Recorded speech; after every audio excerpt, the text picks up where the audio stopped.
অবশ্যই আল্লাহ তোমাদেরকে সাহায্য করেছেন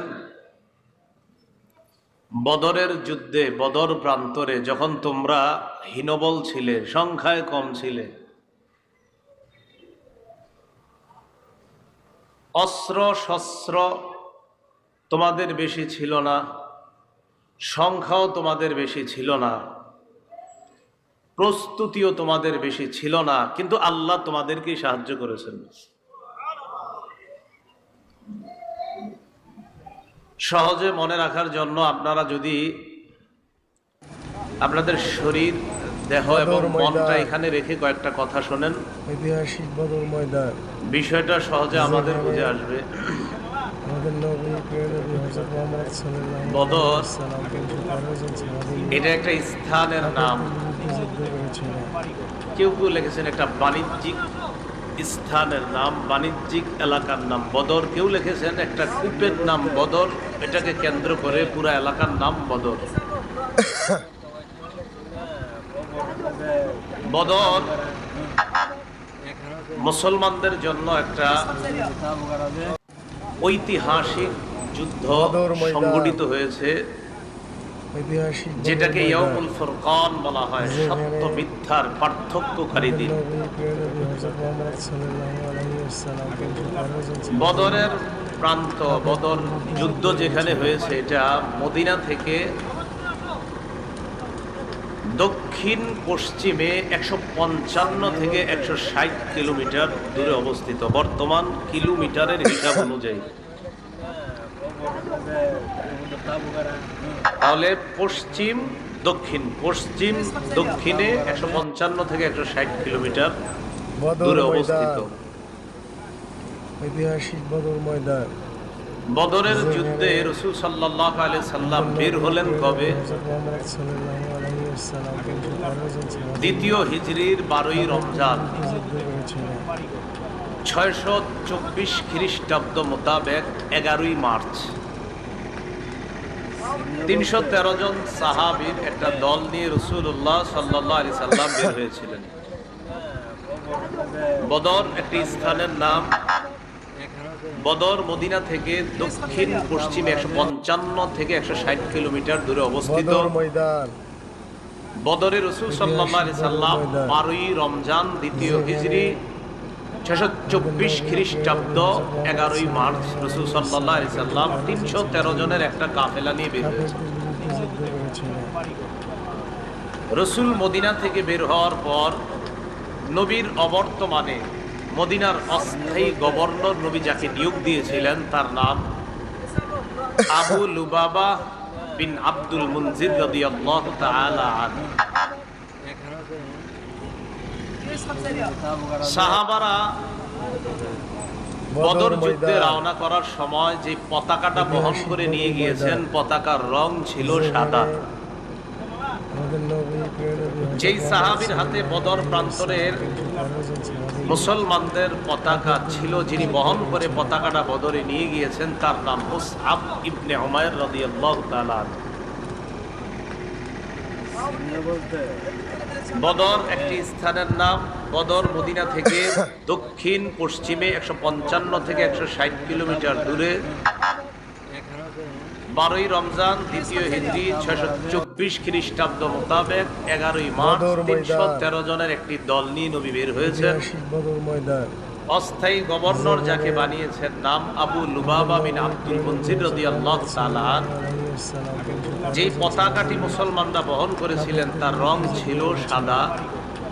পতাকা বহনকারী সাহাবীর নাম ছিল মুসআব ইবনে উমাইর রাদিয়াল্লাহু তাআলা। কিছু তো মনে রাখতে পারবেন, পতাকার রং কেমন ছিল, বহনকারী সাহাবীর নাম মুসআব, একটু মনে রাখলে হবে, পুরাটা দরকার নেই। বদরে যে 313 জন মুসলমান সাহাবায়ে কেরামের দল অংশগ্রহণ করেছেন, এর মধ্যে 82 জন সাহাবী ছিলেন মুহাজির, 231 জন ছিলেন আনসার। 82 জন মুহাজির যারা মক্কা থেকে হিজরত করে মদিনায় গিয়েছে। এই সাহাবাদের দলের সংখ্যা ছিল কত? 82। আর মদিনায় যারা আনসার তাদের সংখ্যা ছিল 231। মদিনায় আনসার সাহাবারা আবার দুই গোত্র মিলেছিল। এক গোত্রের নাম ছিল আউস, আরেক গোত্রের নাম খাজরাজ। আউস গোত্রের সাহাবাদের সংখ্যা ছিল 170, খাজরাজ গোত্রের সাহাবার সংখ্যা ছিল 61। 170 আর 61 কত হয়? 231। তাহলে আনসার হলো দুই এলাকা মিলে। আউস গোত্রের 170 জন আনসার সাহাবা, খাজরাজ গোত্রের 61 জন সাহাবা। তো 170 আর 61 231। তো আনসার হইল 231 আর মুহাজির সাহাবী হলো 82 জন। 231 আর 82 কত হয়? 313। কথা বুঝে আসছে? রাসূলুল্লাহ সাল্লাল্লাহু আলাইহি সাল্লাম কেন বদর প্রান্তরে গেলেন? প্রথম যখন বের হয়েছে তখন বদরের উদ্দেশ্যে বের হননি। প্রথম কেন বের হলেন মদিনা থেকে? খুব মনোযোগ দিয়ে শুনুন। তাবরানী শরীফ হাদিসের একটা কিতাব, এই কিতাবের 4 নম্বর খণ্ড 175 নম্বর পৃষ্ঠা, আবু আইয়ুব আনসারী রাদিয়াল্লাহু তাআলা আনহুর বর্ণনা। তিনি বলেন, قال لنا رسول الله صلى الله عليه وسلم إني أخبرت عن عير أبي سفيان فهل لكم أن تخرجوا قلنا نعم يا رسول الله। আবু আইয়ুব আনসারী রাদিয়াল্লাহু তাআলা আনহু বলেন, রাসূলুল্লাহ সাল্লাল্লাহু আলাইহি সাল্লাম আমাদেরকে একদিন বললেন, ও সাহাবাদের দল, আমার কাছে এই সংবাদ পৌঁছেছে মক্কার প্রধান নেতাদের একজন নেতা আবু সুফিয়ান, যিনি তখনও মুসলমান হননি।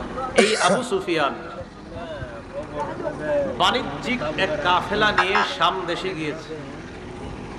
বাণিজ্যিক কাফেলায় সংখ্যা ছিল 70 জন। এর মধ্যে 30 থেকে 40 জন ছিল নেতৃস্থানীয় লোক। বলেন তো, আবু সুফিয়ানের নেতৃত্বে মুশরিকদের যেই দলটা শাম দেশে ব্যবসায়ী কাজে গিয়েছে, কতজন ছিল লোক? 70 জন। নেতৃস্থানীয় ছিল কয়জন? 30 থেকে 40। নবীজির কাছে সংবাদ আসলো যে আবু সুফিয়ান যেই বাণিজ্যিক কাফেলা নিয়ে গিয়েছে, বাণিজ্যিক যে পণ্যগুলো নিয়ে ফিরতেছে, এই বাণিজ্যিক পণ্য নিয়ে তার দেশে আসার পর টার্গেট হলো এইগুলা বিক্রি করার পর যে লভ্যাংশ হবে, এই লভ্যাংশ মুসলমানদেরকে উৎখাত করার কাজে খরচ করা হবে। মুসলমানদেরকে এখনো আমরা অনেক কিছু খাই, এখনো আমরা ডেইলি অনেক কিছু খাই, যেগুলার অর্থটা আমাদেরকেই শেষ করার পিছে কাজ হয়। তো নবীজি বললেন, আমার কাছে সংবাদ আসছে যে তারা তাদের এই বাণিজ্যিক পণ্য নিয়ে যে আসতেছে, এই পণ্য বিক্রি করে যে লভ্যাংশটা আসবে, এটার লভ্যাংশ দিয়ে মুসলমানদেরকে কিভাবে দুনিয়া থেকে নিশ্চিহ্ন করা যায়, এই জন্য এই লভ্যাংশ খরচ করা হবে। বদর ময়দান। এই বাণিজ্যিক কাফেলার মধ্যে মক্কার প্রায় সবাই পুঁজি বিনিয়োগ করেছে, ইনভেস্ট করেছে। ওই যুগে 50,000 দিনার, যাকে আমরা স্বর্ণ মুদ্রা বলতে পারি, এই 50,000 দিনার বা স্বর্ণ মুদ্রা সমপরিমাণ বাণিজ্যিক পণ্য ছিল। বর্তমান হিসাব অনুযায়ী ওই যুগে 50,000 দিনার, এক দিনার সমান সমান যদি 4 মাসা হয়, তাহলে এই যুগেরই টাকা অনুযায়ী ওই যুগে প্রায় 25 লক্ষ টাকার সম্পদ ছিল। কয় লক্ষ? এখন যদি হিসাব করেন তাহলে এটা 25 কোটির উপরে। তাহলে এই যুগের হিসাবে ওই যুগে 25 লক্ষ, তাহলে এটা এই যুগে কত? আর বেশি হতে পারে। তাহলে এই পরিমাণ সম্পদ নিয়ে আবু সুফিয়ান শাম দেশ, যেটা বর্তমানে আমরা বলি সিরিয়া, এই সিরিয়া থেকে আসতে যায়। বাণিজ্যিক কাফেলা যে শাম দেশ থেকে মক্কায় আসবে, আসার সময় যে পথ দিয়ে যাবে, এই পথ মদিনার উপর দিয়ে গেছে। কথা বুঝে আসছে? তাহলে যেতে হবে কোন দিক দিয়ে? মদিনা দিয়ে। নবীজির কানে যখন এই সংবাদ আসছে যে আমাদেরকে উৎখাত করার জন্য নাকি লভ্যাংশ খরচ করা হবে, এক কাজ করি, চলো আমরা তাদের গতিরোধ করতে হবে, কারণ আমাদেরকে ধ্বংস করার জন্য যা ব্যয় করা হবে এটা নিয়ে আমরা তাদেরকে যেতে দিব না, আমরা রাস্তায় তাদের গতিরোধ করার চেষ্টা করব। আবু সুফিয়ান যিনি বাণিজ্যিক কাফেলার লিডার ছিলেন, তার বুদ্ধি ছিল খুব বেশি। মদিনার কাছাকাছি আইসা তিনি মানুষের আনাগোনা দেখা কিছুটা আশ করতে পারছেন। ঘটনা কি? মদিনায় কি আমাদের ব্যাপারে কোনো সংবাদ আছে নাকি? আমাদেরকে যেতে দিব না, আমরা রাস্তায় তাদের গতিরোধ করার চেষ্টা করব। বদর ময়দান। আবু সুফিয়ান যিনি বাণিজ্যিক কাফেলার লিডার ছিলেন, তার বুদ্ধি ছিল খুব বেশি। মদিনার কাছাকাছি আইসা তিনি মানুষের আনাগোনা দেখা কিছুটা আশ করতে পারছেন। ঘটনা কি? মদিনায় কি আমাদের ব্যাপারে কোনো সংবাদ আছে নাকি? আমরা যে তাদের পিছনে লভ্যাংশ ব্যয় করবো, এই জাতীয় কোনো সংবাদ টংবাদ মদিনায় আবার যায় নাই তো? আবু সুফিয়ান সন্দেহ করে করে বিভিন্ন জনকে জিজ্ঞাসা করে, আচ্ছা মুহাম্মদ এবং তার অনুসারীরা বলেন সাল্লাল্লাহু আলাইহি সাল্লাম, তার অনুসারীদের কি অবস্থা? কেউ বলে না, কোনো সংবাদ দিতে পারে না। হঠাৎ একজন সংবাদ দিল যে মুহাম্মদ এবং তার অনুসারীরা মদিনা থেকে বের হয়েছে। কেন বের হয়েছে, কি উদ্দেশ্যে বের হয়েছে তা জানি না, তবে এতটুকু জানি মদিনা থেকে বের হয়েছে। কথা বুঝে আসছে? ওই যে নবীজি সাহাবাদের 313 জনের একটা কাফেলা নিয়ে মদিনা থেকে বের হয়েছে, কেন এটা কেউ জানে না। আবু সুফিয়ান খালি তথ্য নেয়। হঠাৎ একদিন, খুব জ্ঞানী ছিল, ওটের এক লাদা আবু সুফিয়ান লাঠি দিয়ে এইভাবে আলাদা করলো। ওটের লেদা আলাদা কইরা দেখলো লেদার ভিতরে খেজুরের ছোট্ট ছোট্ট দুইটা বিচি দেখা যায়। বিচি দেখা বুঝতে পারছে, হ্যাঁ এই ওট তো মদিনার ওট, নিশ্চিত মদিনার লোকেরা আমাদের ব্যাপারে জেনে ফেলছে। কি পরিমাণ বুদ্ধি ছিল যে এটা মদিনার ওট। পায়খানার ভিতরে ওটের লাদার ভিতরে ছোট্ট খেজুরের বিচি দেখা বুঝে যে এই খেজুর তো মদিনার খেজুর, এটা মক্কার না। তার মানে এই খেজুর যে ওট খাইছে ওটা মদিনার ওট। আবু সুফিয়ান নিশ্চিত হয়ে গেল যে না, মদিনার পথ আমাদের জন্য নিরাপদ না। ইতিমধ্যে আবু সুফিয়ান কি করলো, মদিনার পথ পরিহার করে সমুদ্রবর্তী তীর দিয়ে মক্কায় রওনা করলো। সমুদ্রের তীর দিয়ে রওনা করার সময় আবু সুফিয়ান আশঙ্কা করলো যদি আবার ধরা খাই। এই আশঙ্কায় জমজম ইবনে আমর আল গিফারি নামে এক ব্যক্তি অশ্বারোহী ঘোড়া চালাইতে পারে, তাকে আবু সুফিয়ান মক্কায় পাঠিয়ে দিল, যাও আমাদের জনগণকে গিয়ে জানায় দাও যে আমাদের অবস্থা ততটা ভালো না, তারা যেন আমাদেরকে রক্ষা করার জন্য প্রস্তুতি নিয়ে আমাদেরকে রক্ষা করার জন্য বের হয়। এই সংবাদ আবু সুফিয়ান পাঠাইছে। কথাগুলো মন দিয়ে শোনেন, এদিক সেদিক মাথা দিলে একদম হারিয়ে ফেলবেন। জমজম ইবনে আমর আল গিফারি ঘোড়া চালাইতে চালাইতে মক্কায় গেছে। সেখানে যাওয়ার পর আবু জাহেলের কানে সংবাদ গেছে ঐতিহাসিক বদর ময়দান যে মুহাম্মদ সাল্লাল্লাহু আলাইহি সাল্লাম আর তার সাহাবারা তোমাদের বাণিজ্যিক কাফেলাকে প্রতিরোধ করার জন্য অলরেডি মদিনা থেকে বের হয়েছে। তবে আপাতত কি অবস্থা আছে জানি না, তোমরা তাড়াতাড়ি কাফেলাকে রক্ষা করার জন্য বের হও। আবু জাহেল ঘোষণা দিয়ে দিল, সহিহ বুখারীর বর্ণনা 3950 নম্বর হাদিস, লম্বা হাদিসের অংশ বিশেষ। ইস্তানফারা আবু জাহলিন আন-নাস ফাকালা আদরিকু ঈরাকুম, লম্বা হাদিস, এই হাদিসের শেষের দিকে আছে। আবু জাহেল সমস্ত মানুষগুলাকে সদল বলে বের হওয়ার জন্য বলল, আর বলল তোমরা তোমাদের কাফেলাকে তাড়াতাড়ি রক্ষা করো। আবু জাহেল 1000-এর একটা বাহিনী নিয়ে রওনা করছে। কয় হাজার? 1000। নবীজি কয়জন নিয়ে বের হইছে? আবু জাহেল বের হওয়ার পর জুহফা নামক স্থানে আসছে।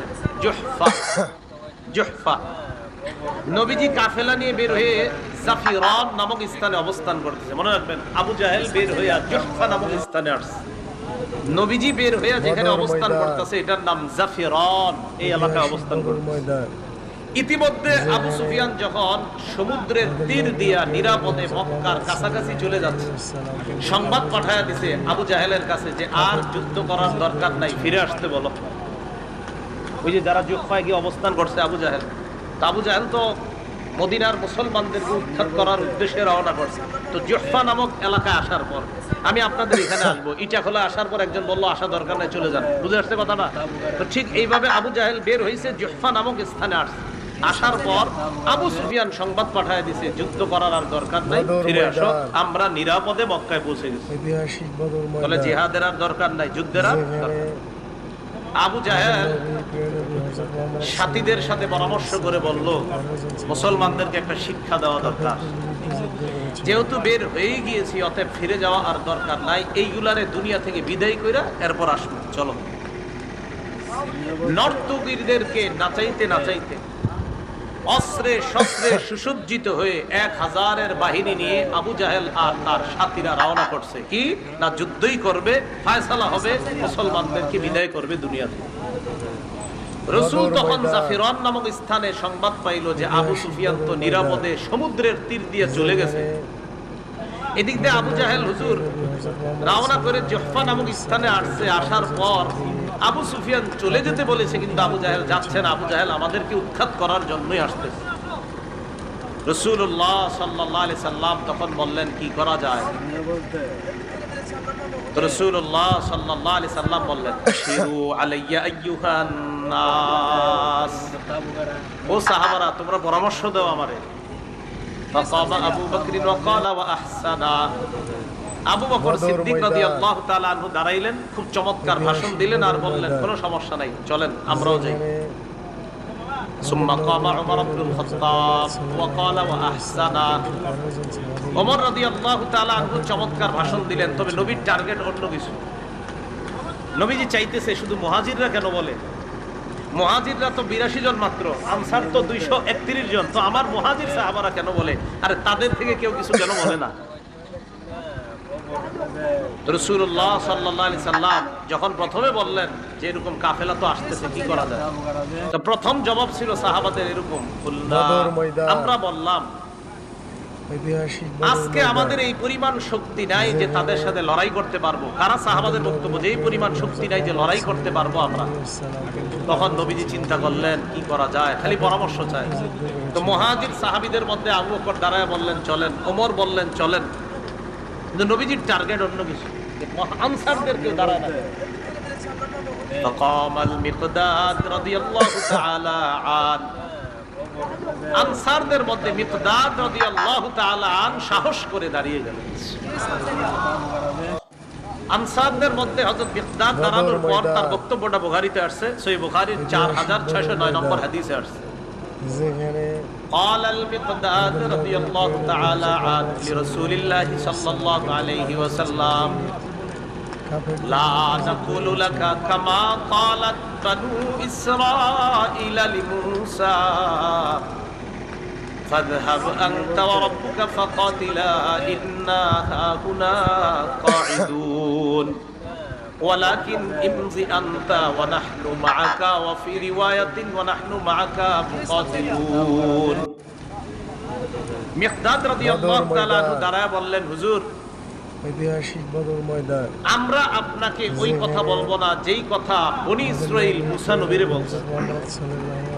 মুসা নবী যখন বনি ইসরাইলকে বলছে চলো আমরা জালেমদের বিরুদ্ধে লড়াই করব, তখন বনি ইসরাইল মুসা নবীরে বলছে আপনি আর আপনার রব গিয়া লড়াই করেন, আমরা এখানে বসে অপেক্ষা করতেছি। নাউজুবিল্লাহ। মিকদাদ বললেন, হুজুর আমরা আপনাকে এটা বলবো না, আপনি চলেন ডানে বামে সামনে পিছনে, আমরা আপনার সাথে থেকে আমরা মাঠে লড়াই করব। চলেন। যখন হযরত মিকদাদ রাদিয়াল্লাহু তাআলা আনহু বলছে আপনি চলেন, হাদিসে আসছে ফাকান্নাহু সুররিয়া আনহু, রাসূলের চেহারা থেকে, চেহারা মুবারক থেকে পেরেশানির ছাপ মুহূর্তেই দূর হয়ে গেছে। মুহাদ্দিসরা বক্তব্য দিচ্ছিল, নবীজি খালি কয় আরে বলো না, আরো বলো, ভাই চাইতেছে আনসারদের কেউ বলো, কারণ তাদের সংখ্যা তো বেশি। এতটুকু বুঝে আসছে সবার? আবু জাহেলের নেতৃত্বে কাফেররা চলে আসছে বদর নামক স্থানে। আইসা তারা আগে আগে পানির কাছাকাছি নিরাপদ জায়গা বেছে নিয়ে সুন্দর একটা জায়গা তারা বেছে নিয়েছে। রাসূলুল্লাহ সাল্লাল্লাহু আলাইহি সাল্লাম সাহাবাদের দল নিয়ে বদর প্রান্তরে গিয়ে উপস্থিত হয়ে এমন একটা জায়গা যেই জায়গায় প্রচুর বালু আর পানি নাই নাগালের মধ্যে, খুব ভয়ঙ্কর অবস্থা। ওই জায়গায় সাহাবাদেরকে নবীজি বসলেন। তাহলে এখন কি পর্যন্ত মনে হচ্ছে দল বেশি কাদের? কত? সাহাবাদের কয়জন? 313 জন। কাফেররা কি নিরাপদ স্থানে না সাহাবারা? কাফেররা। পানির কাছে কারা? বালুময় স্থানে কারা? সাহাবা। তো নবীজি সাহাবায়ে কেরামের দল নিয়ে মুসলমানরা বলে সমস্যা নাই, মুসলমানদের দল সাহাবাদের দল নিয়ে অবস্থান নিলেন বদর ময়দান। রাতের বেলা আল্লাহ পাক রব্বুল আলামিন রহমতের একটা বৃষ্টি দিয়ে দিলেন, সাহায্য শুরু হয়ে গেল। আমাদের নবী প্রিয় নবী হযরত মুহাম্মদ সাল্লাল্লাহু আলাইহি ওয়াসাল্লাম বৃষ্টি আসার পর ঘটনা কি ঘটলো? বালুর যে জমিনগুলা, বালুগুলা জৈমা, ওই জমিনটা হয়ে গেছে সুন্দর। আর সাহাবারা ছোট্ট ছোট্ট গর্ত কইরা পানি জমা করলো। আর কাফেরদের নিরাপদ জায়গাটা সেখানে বৃষ্টিতে কাদাযুক্ত হয়ে সাহাবাদেরটা আল্লাহ নিরাপদ করে দিলেন কুদরতি গাইবি আর আল্লাহর আসমানি সাহায্য দ্বারা। তাহলে বলেন তো রাতের আগে নিরাপদ স্থানে ছিল কারা? মুহূর্তের মধ্যে আসমানি ফায়সালায় নিরাপদ স্থানে আল্লাহ কাদেরকে রেখে দিলেন? এটা আল্লাহর সাহায্য। আমাদের নবী প্রিয় নবী হযরত 17ই রমজান, শুক্রবার দিন কাফেরদের বিরুদ্ধে লড়াই শুরু হয়ে যাবে। কত রমজান? 17ই রমজান। রাতে রাসূলুল্লাহ সাল্লাল্লাহু আলাইহি সাল্লাম হযরত ওমর ইবনুল খাত্তাবের বর্ণনা, মুসলিম শরীফের বর্ণনা, 4480 নম্বর হাদিস। ওমর ইবনুল খাত্তাব রাদিয়াল্লাহু তাআলা আনহু বলেন, লাম্মা কানা ইয়াউমু বদরিন নাযারা রাসূলুল্লাহ সাল্লাল্লাহু আলাইহি ওয়াসাল্লাম ইলাল মুশরিকিনা ওয়া হুম আলফুন যেখানে ওয়া আসহাবুহু 319 রাজুলা। কাফেরদের বিরুদ্ধে যুদ্ধ করেছিলেন। বদর যুদ্ধের দিন রাসূলুল্লাহ সাল্লাল্লাহু আলাইহি সাল্লাম মুশরিকদের দিকে একটু তাকাইলেন। তাকানোর পর দেখলেন তারা হাজার সংখ্যায় আর মুসলমানদের সংখ্যা 313 জন। নবীজি সাল্লাল্লাহু আলাইহি সাল্লাম এই অবস্থা দেখা প্রথমে মুশরিকদেরকে দেখলেন। এখান থেকে একটা শিক্ষা দেখেন। বদর ময়দান। ফাস্তাকবালা নবিয়্যুল্লাহ সাল্লাল্লাহু আলাইহি ওয়াসাল্লাম মুস্তাকবিলাল কিবলা। ফাস্তাকবালা নবিয়্যুল্লাহ সাল্লাল্লাহু আলাইহি ওয়াসাল্লাম আল কিবলা। রাসূলুল্লাহ সাল্লাল্লাহু আলাইহি সাল্লাম কিবলার দিকে ফিরলেন। বিপদ দেখবেন আগে, দেখার পর এবার রাসূল কি করলেন? কিবলার দিকে ফিরলেন। ফেরার পর ফামাদ্দা ইয়াদাই, হাত উঠাইলেন। কিবলামুখী হলেন, হাত উঠাইলেন। ফাজআলা ইয়াহতিফু বিরাব্বিহি, আল্লাহর কাছে কান্না করতে করতে বলতে লাগলেন, আল্লাহুম্মা আনজিজলি মা ওয়া'আদতানি। আল্লাহ, আপনি আমাকে যে ওয়াদা করেছেন মাওলা, ওই ওয়াদা আপনি পুরা করেন। ওয়া আতিমা ওয়া'আদতানি, আপনি যে ওয়াদা আমাকে দিয়েছেন এই ওয়াদার ফলাফল আমাকে আপনি দান করেন।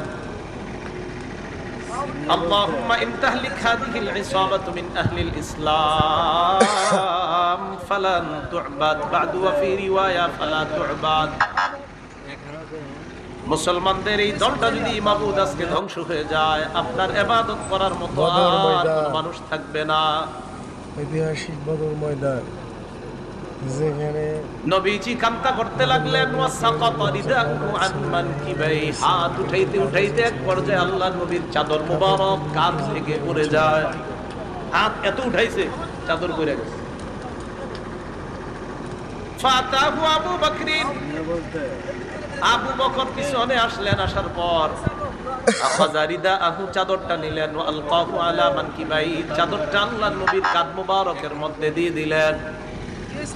ওয়ালতাজামাহু মিন ওয়ারাইহি, আল্লাহর নবীকে পিছন থেকে আবু বকর জড়ায়া ধরলেন। ঐতিহাসিক বদর কাঁদতেছে, ময়দান, জড়ায়া ধরছে আর বলতেছে, কাফাকা মুনাশাদাতুকা রাব্বা। যথেষ্ট দোয়া করছেন, আপনার রব আপনার জন্য যথেষ্ট, আপনি যথেষ্ট বলেছেন। আমি আবু বকর আপনাকে বলছি, ফাইন্নাহু সায়ুনজিজু লাকা মা ওয়াদাকা, আপনার রব যেই ওয়াদা করেছেন অবশ্যই আপনাকে দান করবেন। আপনি যথেষ্ট কান্না করছেন। মুসলমানদের শক্তির নাম দোয়া, মুসলমানদের শক্তি চোখের পানি। আবু বকর সিদ্দিক রাদিয়াল্লাহু তাআলা আনহু বলার পর রাসূলুল্লাহ সাল্লাল্লাহু আলাইহি সাল্লাম দোয়া করতেছে ফানজালাল্লাহ, আল্লাহ আয়াত নাযিল করেছেন, ইয তাস্তাগীসুনা রাব্বাকুম ফাস্তাজাবা লাকুম, যখন তোমরা দোয়া করছিলে আল্লাহর কাছে সাহায্য চাইছিলে, তোমাদের দোয়া আল্লাহ এই বলে কবুল করলেন, আন্নী মুমিদ্দুকুম বিআলফিম মিনাল মালাইকাতি মুরদিফিন, আমি আল্লাহ তোমাদেরকে পালাক্রমে 1000 ফেরেশতা দিয়ে সাহায্য করব। কাফেরদের সংখ্যা কত? সাহায্য করুক 1000।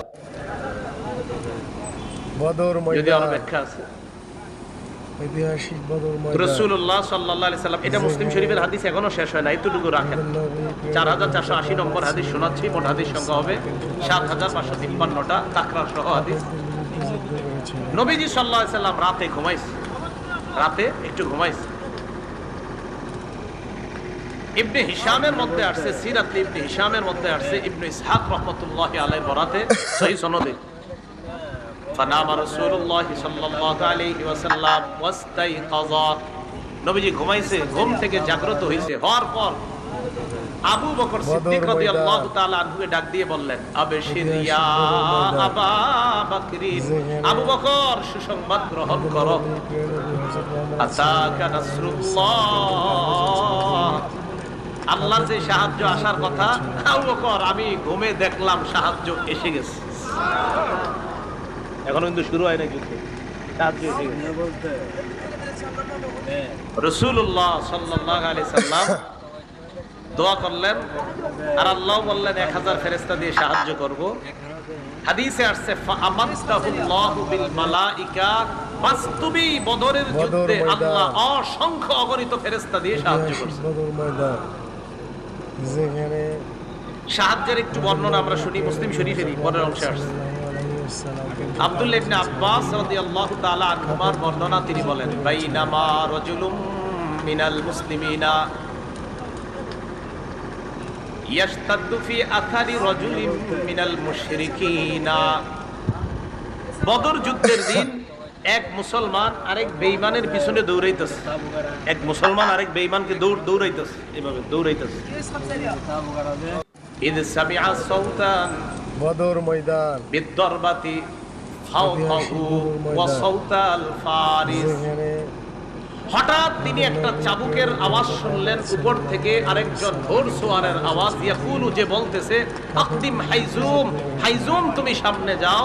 কেউ একজন উপর থেকে বলতেছে, হাইজুম তুমি সামনে যাও, আর আমি শুধু চাবুকের আওয়াজ শুনতেছি, কে মারতেছে কারে মারতেছে কিছুই দেখতেছি না। বলতেছে হাইজুম সামনে যাও। হাইজুম হলো ফেরেশতাদের বাহনের নাম। বলেন হাইজুম কার নাম?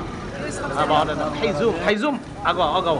তো সাহাবী বলেন, আমি হাইজুমরেও দেখি না, চাবুকও দেখি না, খালি মাইরের আওয়াজ শুনি। যেখানে ফানাযারা ইলা মুশরিকিন, হঠাৎ এক মুশরিকের দিকে তাকায় দেখে, খররা মুস্তালকিয়া, ওই মুশরিক জমিনের মধ্যে লুটায়া পড়ছে, কদ খুতিমা আনফুহু ওয়া শুক্কা ওয়াজহুহু, যার নাকের মধ্যে আর চেহারার মধ্যে দেইখা মনে হচ্ছে বিদরবা, কে জানি তারে চাবুক দিয়ে পিটাইছে। তো এতক্ষণ উনি চাবুকের আওয়াজ শুনলেন, ঘোড়সওয়ারের আওয়াজ শুনলেন, আর বলতেছে হাইজুম সামনে যাও। তিনি বলেন, হঠাৎ আমি দেখি এক মুশরিক মাটিতে পড়ে আছে, তার নাকে তার চেহারার মধ্যে চাবুকের মাইরের চিহ্ন। তখন আমি বুঝতে পারলাম, এতক্ষণ যা শুনলাম এখন কি দেখি মুখে চিহ্ন দেখা যায়। এই ঘটনা জানানোর জন্য দৌড় দিছে নবীজির কাছে।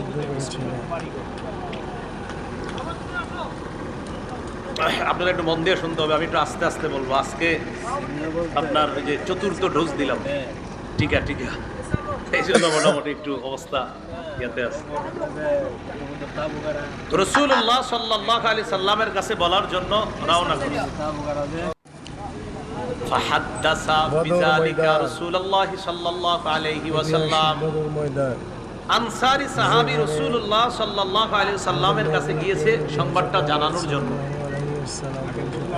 নবীজির কাছে সংবাদ দেওয়ার পর আল্লাহ নবী জবাব দিলেন, সাদাকাতা যালিকা মিন মাদাদিস সামাইস সালিসা, তুমি যে কথাটা আমাকে বললা পরিপূর্ণ সত্য কথা, তুমি যা বললা এটা হলো তৃতীয় আসমানের ফেরেশতার সাহায্য, যে ফেরেশতা দিয়ে আল্লাহ পাক রব্বুল আলামিন বদর প্রান্তরে অসংখ্য অগণিতকে আল্লাহ সাহায্য করেছেন। এটা আল্লাহর সাহায্য, তুমি সত্য কথা বলছো, এটা তৃতীয় আসমানের সাহায্য। আল্লাহ সাহায্য করেছেন ফেরেশতার মাধ্যমে। চাবুকের আওয়াজ এটাও সঠিক শুনছো, মাইরের আওয়াজ ওইটাও সঠিক ছিল, আর হাইজুমের কথা এটাও সঠিক, নাকে মুখে চিহ্ন এটাও সঠিক। বাকি সাহায্যটা ছিল আল্লাহর পক্ষ থেকে আসমানি সাহায্য। বলেন, মুসলমান দোয়া করবে কার কাছে? সাহায্য চাবে কার কাছে? মুসলমান বিশ্বাস রাখবে কার সাহায্যের উপর? তো রাসূলুল্লাহ সাল্লাল্লাহু আলাইহি সাল্লামের দোয়া থেকে আর বর্ণনা থেকে বুঝতে পারলাম বদর যুদ্ধে আল্লাহ সাহায্যের ওয়াদা করেছেন, এমন না সাহায্যও করেছেন। সাহায্যের ওয়াদাও করেছেন, সাহায্যও করেছেন। 17ই রমজান শুক্রবার দিন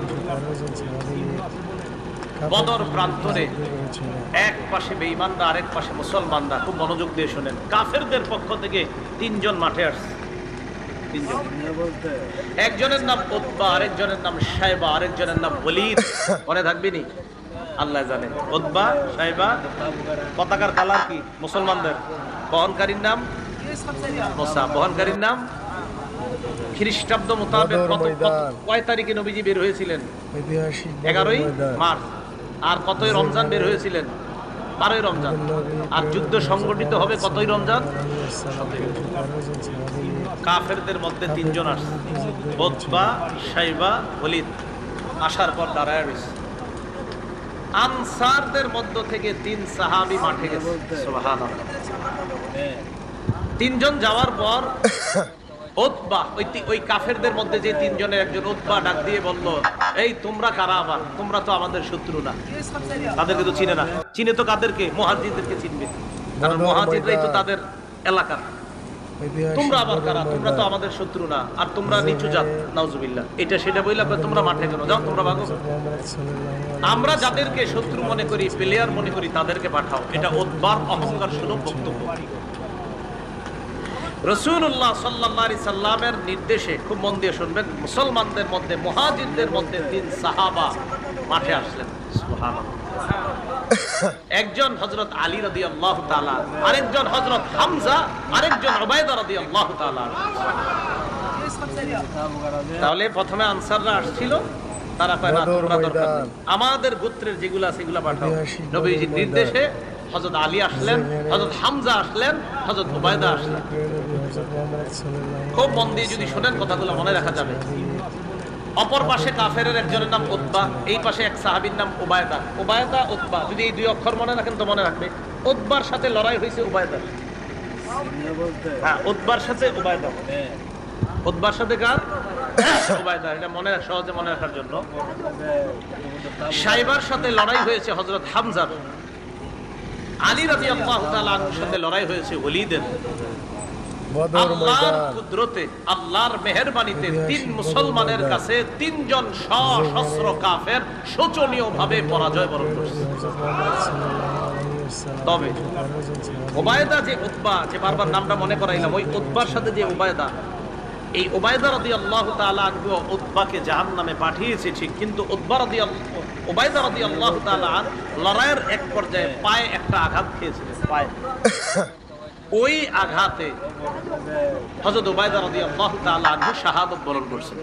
ওই আঘাতে আস্তে আস্তে তিনি শাহাদাত বরণ করেছেন।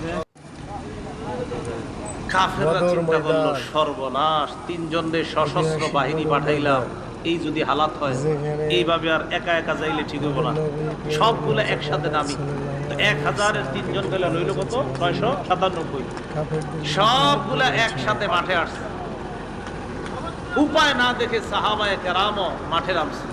হযরত সাদ রাদিয়াল্লাহু তাআলা আনহুর পরামর্শে রাসূলুল্লাহ সাল্লাল্লাহু আলাইহি সাল্লামের জন্য উঁচু টিলাতে একটা জায়গা বানানো হয়েছে। সেখান থেকে আল্লাহর রাসূল পুরো জিহাদের ময়দান পর্যবেক্ষণ করতেছিলেন। মুসলমানদের সাথে তুমুল লড়াই চলতেছে। লড়াই করতে করতে আল্লাহ পাক রব্বুল আলামিন আসমানি সাহায্যের মাধ্যমে মাত্র 14 জন সাহাবী শাহাদাত বরণ করেছেন। আল্লাহ পাক রব্বুল আলামিন বেঈমানদেরকে শোচনীয় পরাজয় বরণ করতে আল্লাহ বাধ্য করে দিলেন। কাফেরদের 70 জন মারা গেছে, 70 জন মুসলমানদের হাতে বন্দী হয়েছে। লড়াই যখন চলতেছে, খুব মন দিয়ে বুঝে তো মারা গেল একটা, পুরো জানলাম যে কাফেররা সব শোচনীয় পরাজয় বরণ করেছে, 70 জন নিহত হয়েছে, 70 জন বন্দী হয়েছে। মুসলমানদের মাত্র কয়জন? 14 জন শহীদ হয়েছে। বদর ময়দান, কাফেররা সারেন্ডার করছে। ঐতিহাসিক বদর ময়দান। কাফেরদের মধ্যে যে লিডার ছিল সেদিন আবু জাহেল, তার মরণটা কিভাবে হয়েছে? ওখানে মরছে সে। সেই বুখারীর বর্ণনা 3141 নম্বর হাদিস, 3141 কত হয়? 3141, 3141 কত? 3141।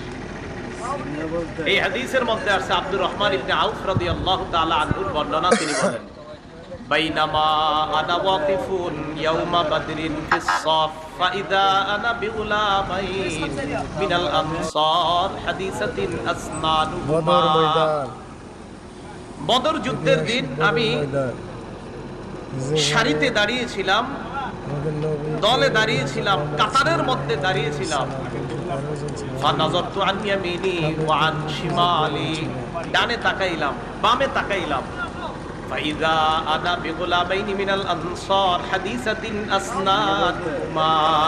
আমি চিন্তা করলাম, দেখি আমি কার পাশে আছি বদরে, মানে আব্দুর রহমান ইবনে আউফ। তো ডানে তাকায়া বামে তাকায়া দেখি দুইটা বাচ্চা, ওনার পাশে দুইটা বাচ্চা। তুমি চিন্তা করলাম আমি বাচ্চাগুলো দাঁড়াই দিচ্ছি। তিনি নিজেই বলতেছেন, তামান্নাই তো আকুনা বাইনা আতলাবিনহুমা, আমার আশা তাদের চাইতে আরেকটু বড় পর্যায়ের কারোর সাথে থাকবে। দুই বাচ্চা আমার দুই পাশে, সবে মাত্র বালেগের কাছাকাছি এরকম দুই বাচ্চা। আমার দিকে সবাই তাকান। ফাগামাজা আহাদুহুমা ফাগামাজানি আহাদুহুমা, দুইজনের একজন আমার এমনি খোঁচা দিস, খোঁচা দিয়া কয়, চাচা আল তারিফু আবা জাহলিন ইয়া আম, চাচা আবু জাহেলরে চিনেন? আস্তে আস্তে কইতাছে, পাশেরটা যাতে না শুনে। অনেক বুঝতেছেন তো আপনারা, একটা ডানে একটা বামে, একটাই খোঁচা দিয়ে বলতেছে, চাচা আবু জাহেলরে চিনেন? আবার আবু জাহেলের নাম জিজ্ঞাসা করে গেল। তা আমি বললাম, বদর ময়দান, মা হাজাতুকা ইলাইহি ইয়া ইবনা আখি, ভাতিজা আবু জাহেলরে তোমার কি দরকার? বাচ্চা জবাব দেয়, উখবিরতু আন্নাহু ইয়াসুব্বু রাসূলুল্লাহি সাল্লাল্লাহু আলাইহি ওয়াসাল্লাম, আমার কাছে এই সংবাদ আসছে সে নাকি আমার নবীরে গালি দেয়। লাইন রাআইতুহু, আল্লাহর কসম আমি যদি তারে দেখতে পাই, লা ইউফারিকু সাওয়াদি সাওয়াদাহু হাত্তা ইয়ামুতাল আ'জালু মিন্না, আমি যদি তাকে দেখতে পাই হয়তো সে মারা যাবে, না হয় আমি মারা যাব, এর আগ পর্যন্ত তার দেহ আমার দেহ থেকে আলাদা হবে না, ওরে আমি ছাড়বো না। আপনি খালি বলেন আবু জাহেলটা কে? খোঁচা দিয়া বলতেছে। পাশে আরেকটা, সুম্মা গামাজানিল আখার, আরেকটা খোঁচা দিয়ে কয়, মানে বুঝায়, চাচা আমি যেটা কইছি এটা যদি ও না জানে, আর ও বলতেছে আমি যেটা বলছি এটা যদি ও না জানে, মানে ভাবসাবটা এমন একজন আরেকজনের জানা, মানে ওই নিজেই মারবে নবীর শত্রুরে। পাশেরটাও অনুরূপ কথা কইতেছে, চাচা আবু জাহেলরে চিনেন? তুমি কি করবা? ওরে পাইলে হয়তো ও আগে মারা যাবে, না হয় আমি, এর আগ পর্যন্ত আমার দেহ থেকে ওর দেহ আলাদা হবে না, ওর পিছু ছাড়বো না। আব্দুর রহমান ইবনে আউফ বলেন, আমি অবাক হয়ে গেলাম। ফালাম নাযারতু ইলা আবি জাহলিন, হঠাৎ আমি আবু জাহেলকে দেখতেছি, ইয়াজুলু ফিন নাস, সে ময়দানে মানুষের মাঝেই দেখতাম তাকে, সে ঘোরাঘুরি করতেছে। আমি বলে দিলাম, ওই যে আলা ইন্না হাযা সাহিবুকুম আল্লাযী সালতুমানি, তোমরা আমাকে যার ব্যাপারে জিজ্ঞাসা করলা, ওই যে ওটা। ফাবতাদারাকু বিসাইফাইহিমা ওয়া দারাবাহু হাত্তা কাতালা, বাস পাখির মতো দুইজনে আবু জাহেলের উপর তরবারি নিয়ে হামলা করছে। বদর ময়দান, মারতে মারতে হাত্তা কাতালা, আবু জাহেলকে শেষ করে দিয়েছে। যেখানে আবু জাহেল মারা যাবে অবস্থা। যেই দুইজন মারছে, খুব মনে রাখবেন এই দুইজনের নাম। বুখারীতে দুইটা বর্ণনা আসছে, এক বর্ণনা আসছে দুজনের নাম মুআজ। বলেন দুজনের নাম কি? হাদিসে আসছে কানা ইবনা আফরা ওয়া ইবনা আমর ইবনুল জামুহ। দুজনের নাম মুআজ, একজনের নাম মুআজ ইবনু আফরা, আরেকজনের নাম মুআজ ইবনু আমর আল জুমাহ। তাহলে একজনের নাম মুআজ, বাপের নাম আফরা, আরেকজনের নাম মুআজ, তার বাপের নাম আমর ইবনুল জামুহ। আরেকটা বর্ণনা আসছে ইবনা আফরা, তারা দুইজনই এক বাপের ছিল, দুইজনই এক বাপের সন্তান, দুই ভাই, আপন দুই ভাই। তো যাই হোক, আমরা ওইদিকে ইয়া করে লাভ নাই। ইতিহাস যা আছে সেটা বুখারীতে দুটোটা বর্ণনা আসছে। একটাতে আসছে একই বাবার দুই সন্তান, আরেক বর্ণনা আসছে না, একজনের আব্বার নাম আফরা, আরেকজনের আব্বার নাম আমর ইবনুল জামুহ। তো মারার পর আবু জাহেল আপনার মুমূর্ষ অবস্থা, মারা যাবে যাবে, মানে এখনো মরতেছে না। বুখারীর আরেকটা বর্ণনা শুনেন, 3962 নম্বর হাদিস। রাসূলুল্লাহ সাল্লাল্লাহু আলাইহি ওয়াসাল্লাম বললেন, মাইয়ানজুরু মা সানা আবু জাহলিন। এই কেউ কেউ আসো, আবু জাহেলের অবস্থা কি একটু দেখো তো, এগো তো হালাত খারাপ। আবু জাহেলের অবস্থাটা কি কেউ কি জানাতে পারবো আমারে? আব্দুল্লাহ ইবনে মাসউদ বলেন, ফান্তালাকা ইবনে মাসউদ রাদিয়াল্লাহু তাআলা আন, আব্দুল্লাহ ইবনে মাসউদ বের হয়ে গেলেন, যাওয়ার পর দেখে আবু জাহেলের অবস্থা খারাপ। দরবাহু ইবনা আফরা, এই বর্ণনা আছে আফরার দুই ছেলে তাকে হত্যা করছে। হাত্তা বারদা, মুমূর্ষ অবস্থায় আমি তাকে গিয়ে বললাম, আনতা আবু জাহলিন, তুমি কি আবু জাহেল না? মরার সময় অহংকার কিনে দেন দেখায়, মরার সময় কয় একটা মানুষই তো মারছো, এতে আর তোমরা এত কি বীরত্ব, মরার সময়। এটা আরেকটা অনুবাদ হইতে পারে, একজন ব্যক্তি যারে তোমরা মারছো, এর চাইতে কি বড় কোনো নেতা আছে বলো? একজন নেতারে মারছো, এটা তো তোমাদের গর্ব করা দরকার। মরার সময়ও এগুলা বলতে বলতে মরতেছে। একজন নেতারে মারছো, এতে আর কি, তোমরা একজন নেতারে মারছো, গর্ব করে বলতে পারবা। আমাকে মারাটাও তোমাদের গর্ব, মানে মরণের সময়ও অহংকার করে করে বলতে। এই জন্য আল্লাহ পাক রব্বুল আলামিন বলেছেন, তারা যেমনে আসছে বদর প্রান্তরে কাফেররা, আল্লাহ বলেন, ওয়ালা তাকুনু কাল্লাযিনা খারাজু মিন দিয়ারিহিম বাতারাও ওয়া রিআআন নাস, তোমরা তাদের মতো বের হয়ো না যারা ঘর থেকে অহংকার প্রদর্শন করা অবস্থায় বের হয়েছে, আর মানুষকে দেখানোর জন্য আমাদের শক্তি কেমন দেখো, আমরা 1000 সশস্ত্র, আমাদের অস্ত্রের অভাব নাই, আমাদের বাহনের অভাব নাই, দেখাইতে দেখাইতে বের হয়েছে। আল্লাহ বলে না, তাদের মতো বের হবা না। কাম মিন ফিআতিন কালিলাতিন গালাবাত ফিআতান কাসীরাতান বিইজনিল্লাহ। আল্লাহ বলে, শোনো, আমি আল্লাহর হুকুমে কত ছোট দল কত বড় দলকে পরাজিত করছে, কোনো ব্যাপার না। আমি আল্লাহর সাহায্য যদি থাকে, বড় আর ছোট ব্যাপার না। আল্লাহর সাহায্য থাকলে বিপরীত পক্ষ যতই বড় হোক না কেন, সেই বড়র কোনো কাজ হবে না। সাহায্য থাকতে হবে তার। এই কাফেরদের বিরুদ্ধে যুদ্ধ করেছিল।